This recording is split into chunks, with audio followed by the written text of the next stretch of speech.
I'm going to show the Jumbo 4 board setup. To show the best use of the Jumbo 4, I've selected a large full-size diagram to digitize. I'm going to be using the new Jumbo Trace 2018. I'm showing here the 4-board configuration, and I'm going to show the various selections for digitizing. Here I'm showing setting up the reference points. You set up these reference points in case you have to move your diagram so you can trace out a section that's between the two boards.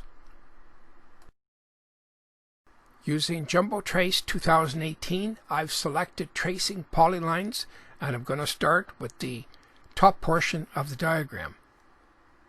I'm going to go through the various selections for digitizing, each one separately, and I will show it.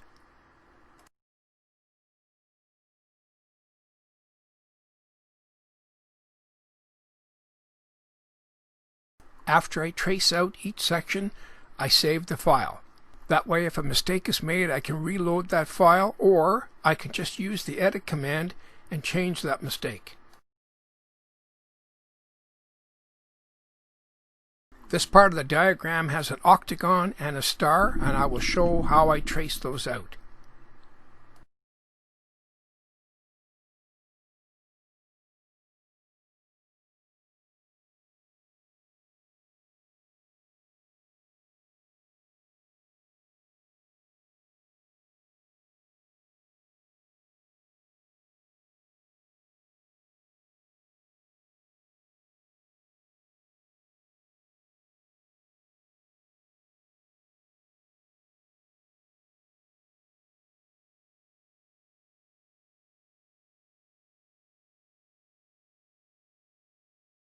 Lines and arcs is a good selection where you have a straight line and you have a round arc. That way you can really make the tracing quick. As I said earlier, there is an edit command, so if you wish to change something, just select Edit, Toggle, and edit that portion. Here I've selected Combination. Combination is a line, arc, and tracing. Gives you some flexibility.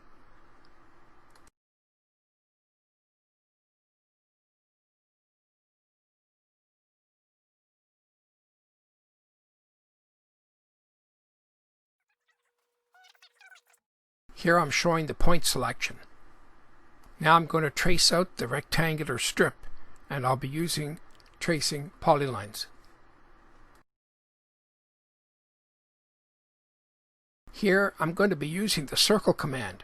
This command allows you to trace out a circle by touching 3 spots, and if you need to correct that value, the computer allows you to put an entry in there. Another selection is the text label.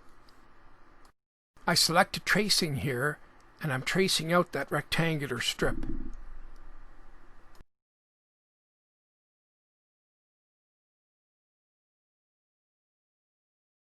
Here I've selected lines and arcs on that small little portion which I call a spline. I've selected lines and arcs on that rectangular strip.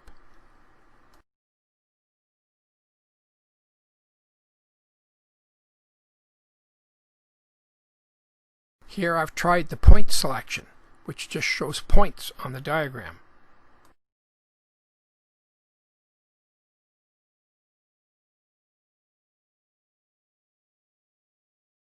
You can now see the whole diagram as it looks on the drawing board. I've traced out all the parts, and now I'm going to put this created file into different pieces of software to check the vector quality.